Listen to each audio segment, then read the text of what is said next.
Hello बच्चों, आप सभी को मेरा सुप्रभात। और मैं ये कहना चाहती हूँ कि आज आपकी संस्कृत की क्लास शुरू होती है, कक्षा 8।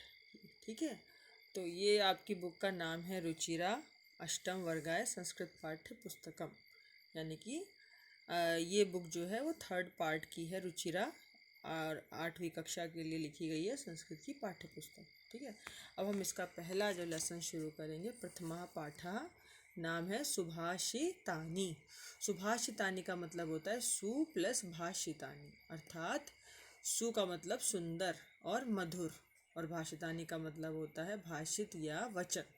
तो जहाँ पर सुंदर विचार प्रकट किए गए हों, जो सुंदर वचन होते हैं, जो मधुर भी लगें और आपको कोई ना कोई एक अच्छा सा नैतिक शिक्षा दे के जाएँ, एक मॉरल वैल्यूज़ दे के जाएँ, वो होते हैं सुभाषितानी वचन, यानी कि सुंदर और मधुर वचन, जिनसे आप कुछ ना कुछ मॉरल वैल्यूज सीख सकते हैं। अब मैं इसको स्टार्ट करती हूँ।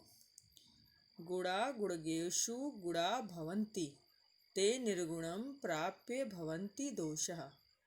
अर्थात इसका मतलब ये हुआ बच्चों, जो गुण होते हैं, अच्छे गुण, वो अच्छे लोगों में जब जाते हैं तो वो गुण ही होते हैं, वो गुण खराब नहीं हो जाते या कोई दुर्गुण में कन्वर्ट या परिवर्तित नहीं हो जाते।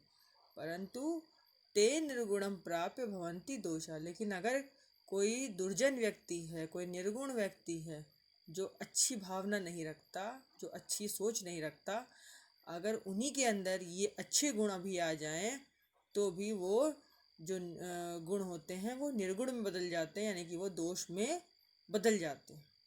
इसका हम ये मतलब समझ सकते हैं, जैसे कि सुस्वादु तोयाः प्रभवन्ति नद्या, यानी कि नदी का पानी जो होता है वो सुस्वादित होता है, बड़ा मीठा होता है, परंतु जैसे ही वो समुद्र मासाघनम, यानी कि जैसे ही वो समुद्र में समाता है तो क्या करता है, भवन्त्य पेयः, यानी कि उस समय जो है वो अपनी मधुरता को खो देता है और खारा हो जाता है।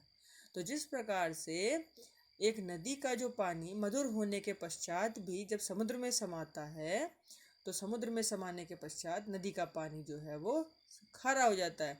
उसी प्रकार से जो गुणी व्यक्ति होते हैं, उनके अंदर कोई अच्छा गुण है तो वो हमेशा गुण ही बन के उभरता है और समाज की कल्याण की बात करता है। परंतु यदि यही जो गुणी व्यक्ति का गुण है, अगर वो किसी दुर्गुण व्यक्ति के अंदर चला जाए, जो दुर्जन स्वभाव का व्यक्ति है, जिसके अंदर अच्छे विचार नहीं आते, तो उसके अंदर कोई अगर अच्छा गुण भी जाता है तो वो हमेशा दोष में परिवर्तित हो जाता है और दूसरों का नुकसान ही करता है। जैसे यदि आप एक इसका एग्जाम्पल बता सकती हूँ मैं आपको, जैसे कि कोई अच्छा सोच का व्यक्ति है तो वो आगे जाके मान लीजिए कोई डॉक्टर, साइंटिस्ट या इंजीनियर बनता है, तो उसकी बुद्धि जो होती है वो किसी न किसी रूप में देश के काम आती है। यानी कि वो अगर अच्छा डॉक्टर बन गया तो कोई ना कोई अच्छी टेक्निक डेवलप कर लेगा जिससे कि सर्जरी हो सके, या कोई अच्छी मेडिसिन डेवलप कर लेगा जिससे लोगों का कल्याण हो सके। लेकिन यहीं पर अगर कोई ऐसा व्यक्ति है जिसके अंदर आतंकवादी बनने की सोच है, या ऐसा कोई व्यक्ति जो बड़ी टेररिस्ट विचार का हो, जो गंदी भावना रखता हो, दूसरों के प्रति अच्छे विचार ना रखता हो, अगर उसको ये गुण उसके अंदर आ जाए कि उसको मान लीजिए कि मेडिसिन बनाने की कला आती है या बायोलॉजिकल कुछ प्रोडक्ट बनाने की कला आती है, तो क्या कर सकता है, वो कोई ना कोई वायरस फैला सकता है ना, या फिर कोई जो है वो ऐसी मेडिसिन बना सकता है जिसको खा करके लोग बीमार पड़ जाएं। तो ये ऐसी चीज़ है। ठीक है। अब हम आगे बढ़ेंगे। साहित्य संगीत कला विहीना साक्षात पशु पुच्छ विषाणहीन, यानी कि जो व्यक्ति साहित्य से, संगीत से और कला से बिल्कुल विहीन है, ना तो उसको संगीत आता है, ना उसको साहित्य में इंटरेस्ट है, ना ही कला में इंटरेस्ट है, ना ही आर्ट आती है, तो अगर कोई ऐसा व्यक्ति है जिसको ना तो आर्ट आती है, ना म्यूज़िक आता है, और ना ही लिटरेचर का कोई ज्ञान है, ना साहित्य का कोई ज्ञान है, तो वो हमारे सामने मनुष्य रूप में रहने के बावजूद भी, उसके पश्चात भी, वो साक्षात ऐसा पशु है जैसे कि कोई ऐसा पशु हो जो कि जिसकी पूँछ नहीं है और सींग नहीं है, मतलब बिना पूँछ और बिना सींग वाले वो पशु के समान है। और तृणम ना खादनमपि जीव मानः, और वो ऐसा पशु है जो कि घास खा करके, मतलब जो कि घास ना खा करके मतलब जीवित है। क्योंकि पशु तो जो है वो घास खाता है, लेकिन वो ऐसा पशु है जो मनुष्य रूपी, जो कह लीजिए राक्षस है अगर कोई, या मनुष्य रूपी जो पशु है जिसके अंदर कोई भी प्रेम नहीं है साहित्य संगीत और कला के प्रति, तो ऐसा व्यक्ति जो है वो कैसा है, वह घास ना खाते हुए भी एक पशु के समान है और जीवित है। तद भाग ध्येयम परम पशु नाम, यानी कि ऐसा व्यक्ति परम पशु ही होता है। तो इसीलिए बच्चों, कभी भी ऐसा नहीं होना चाहिए कि किसी भी लिटरेचर से, कहानियों से या फिर संगीत से और कला से अरुचि नहीं पैदा करनी चाहिए। हमको हमेशा इन सब्जेक्ट से प्यार करना चाहिए, इन सब्जेक्ट को हमेशा इसमें इंटरेस्ट लेना चाहिए। ओके, अब आता है लुब्धस्य नश्यति यशः पिशुनस्य मैत्री नष्ट क्रियस्य कुलम अर्थम परमस्य धर्मः। मतलब लोभी व्यक्ति के यश का नाश हो जाता है। जो व्यक्ति बहुत ज़्यादा लोभी है, लालची है, तो ऐसे व्यक्ति की प्रसिद्धि खराब हो जाती है, नष्ट हो जाती है। और पिशु नष्ट का मतलब, यहाँ पिशु का मतलब होता है चुगलखोरी।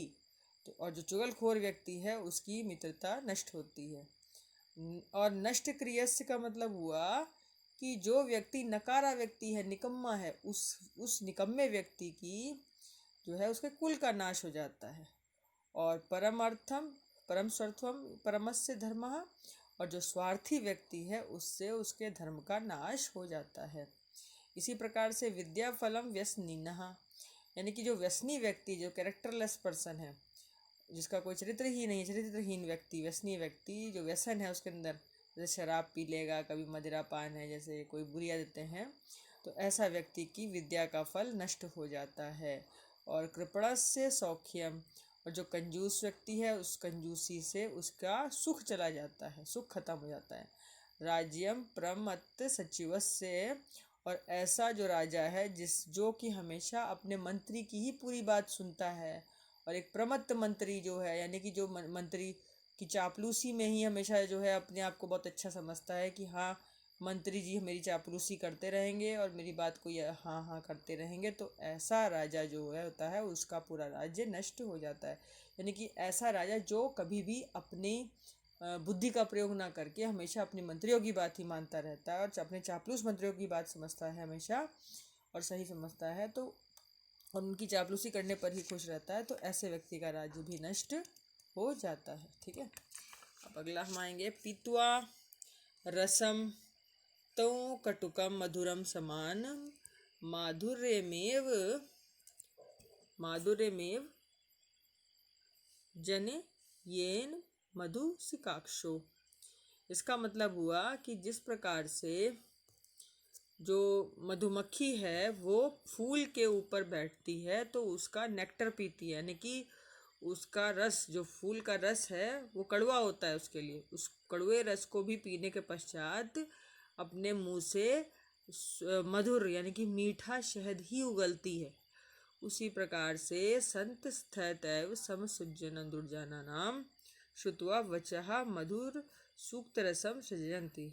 तो उसी प्रकार से जो सज्जन व्यक्ति होता है वो हमेशा दुर्जन व्यक्तियों के द्वारा बुरी बातें सुनने के पश्चात भी अपने अंदर से अच्छे अच्छे विचार ही प्रस्तुत करता है। ठीक है, अब नेक्स्ट है, इसका मैं फिर से बता देती हूँ आपको कि जिस प्रकार से एक जो मधुमक्खी होती है वो फूलों का कड़वा रस पीने के पश्चात भी अपने अंदर से मीठा रस ही उगलती है, निकालती है, उसी प्रकार से जो सज्जन व्यक्ति होता है वो दुर्जन व्यक्तियों के द्वारा जो बड़े क्रोधित विचार सुनने के और गलत विचार सुनने के बावजूद भी अपने अंदर से मधुर रस ही निकालता है, यानी कि मधुर ही सोचता है, अच्छा ही सोचता है और अच्छे विचार ही उसके दूसरों के प्रति निकालता है। महताम प्रकृति सैव वर्धितानां परैरपि न जहाति निजम भावम संख्यासु लाकृति यर्थाम। इसका मतलब हुआ कि जो महता प्रकृति यानी कि जिसकी प्रकृति बड़ी होती है वो हमेशा वर्धित होती है, बढ़ती रहती है, यानी कि जब कभी किसी का बड़प्पन होता है वो बढ़ता रहता है तो वो उसके स्वभाव में, आदत में शुमार होता है। जिस प्रकार से अगर 9 की संख्या देखी जाए तो 9 की संख्या जो है वो बड़ी होने के बावजूद भी अपना घमंड नहीं दिखाती या उसकी आकृति में कोई परिवर्तन नहीं होता।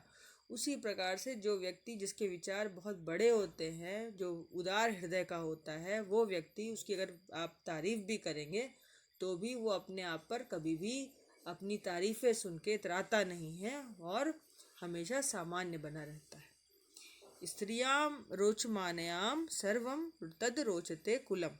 यहाँ बच्चों स्त्री वर्ड जो यूज़ किया गया है वो स्त्री शब्द एक लक्ष्मी जी के लिए यूज़ किया गया है, या कह लीजिए धन के लिए यूज़ किया गया है। तो ये कहते हैं स्त्रियाम रोचमानयाम सर्वम तद रोचते कुलम, यानी कि जब हमारे पास लक्ष्मी जी की प्रसन्नता होती है, लक्ष्मी जी रुचिकर रूप में हमारे पास होती हैं, यानी कि धन हमारे पास जब आता है तो हमें सब कुछ अच्छा लगता है। और ऐसे ही तस्याम त्वा रोचमान्याम सर्वमेव न रोचते, लेकिन जब लक्ष्मी जी चली जाती हैं, यानी कि धन जाने पर कुछ भी अच्छा नहीं लगता। तो सीधी सी बात है कि जब हमारे पास धन आता है तो सब कुछ अच्छा लगने लग जाता है, सारे सुखों की प्राप्ति हो जाती है।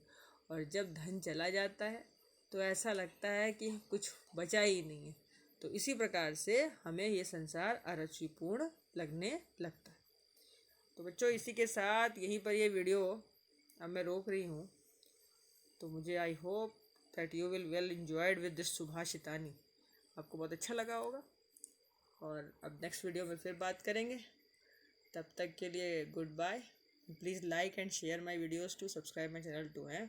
अब संस्कृत में जो है मुझे भूल मत जाना, संस्कृत में भी मैं पढ़ाने लग गई हूँ, इसलिए जो है अब सब्सक्राइब करना बिल्कुल मत भूलना और शेयर जरूर करना। Okay, bye bye.